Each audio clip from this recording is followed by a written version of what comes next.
এই শিক্ষাবিজ্ঞানের লাস্ট মুভমেন্টের মধ্যে কোন কোন কোয়েশ্চেন গুলো গুরুত্বপূর্ণ, প্রথম চ্যাপ্টার রয়েছে দেখে নাও। প্রথম অধ্যায় রয়েছে শিখন। দেখো প্রথম কোয়েশ্চেনটি ট্রিপল স্টার রেখেছি। দেখো প্রেরণা কাকে বলে, প্রেষণা চক্রের বর্ণনা করো, আর প্রেষণার শিক্ষাগত গুরুত্ব কি আছে কি নেই, বা এর তাৎপর্য বিশ্লেষণ করো। দেখো এই কোশ্চেনটি খুবই খুবই গুরুত্বপূর্ণ এবং ভিভিআই, তার কারণ এই কোশ্চেনটি আমি তোমাদের আগেই দিয়েছিলাম। দেখো West Bengal council of higher secondary education অর্থাৎ মডেল কোশ্চেন পেপারে এটি কিন্তু প্রকাশিত হয়েছে।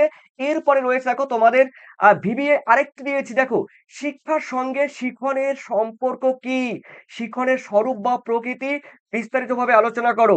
দেখো তোমরা যারা একদম প্রিপারেশন নাওনি, আমি বলবো যেগুলো ভিভিআই দিয়েছি, বিশেষ করে ট্রিপল স্টার দিয়েছি, সেই কোশ্চেনগুলো অবশ্যই তোমরা কিন্তু একবার অ্যাটলিস্ট দেখে যাও। ঠিক আছে, দেখে যাও না মানে একদম পড়ে যাও, মুখস্থ করে যাও। ট্রিপল স্টার দেখো প্রথমে রয়েছে, তোমরা দেখতেই পাচ্ছ এখানে রয়েছে স্পিয়ারম্যান। স্পিয়ারম্যানের দ্বি উপাদান তত্ত্বটি ব্যাখ্যা করো। তারপরে রয়েছে দেখো পরিণমন কাকে বলে, অথবা ২ নম্বরের কোশ্চেনই দিতে পারে, এখানে থাকতে পারে 2 প্লাস, দেখো পরীক্ষার সময় 2 প্লাস 4 প্লাস 4 এরকম হতে পারে, অর্থাৎ 10 নাম্বার কোয়েশ্চেন, অথবা তোমাদের 2 নম্বর কোশ্চেন দিয়ে দিল এখান থেকে, তাহলে 2 নম্বরে তোমরা পেরে গেলে।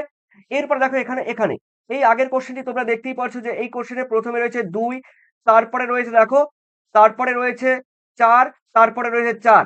ওকে, এরকম কিন্তু তোমাদের ডিভাইডেড থাকবে। এরপরে রয়েছে দেখো তোমাদের আর পরিণমনের দেখো বৈশিষ্ট্য এবং শিক্ষাক্ষেত্রে এই পরিণমনের গুরুত্ব আলোচনা করো, খুবই খুবই গুরুত্বপূর্ণ। তারপর রয়েছে দেখো মনোযোগের সংজ্ঞা দাও, 2 মার্কসে থাকবে। মনোযোগের নির্ধারকগুলি আলোচনা করো, দেখো এখানে থাকবে তোমাদের, থাকবে 8 থাকবে। ঠিক আছে, এরপরে রয়েছে দেখো এই কোশ্চেনে তোমরা দেখতে পারো মাসলোর পিরামিড, আহ মাসলোর পিরামিড কিভাবে চাহিদাকে প্রকাশ করেছে, সেগুলো আমি তোমাদের পিডিএফ এ দিয়েছি, তোমরা জানো।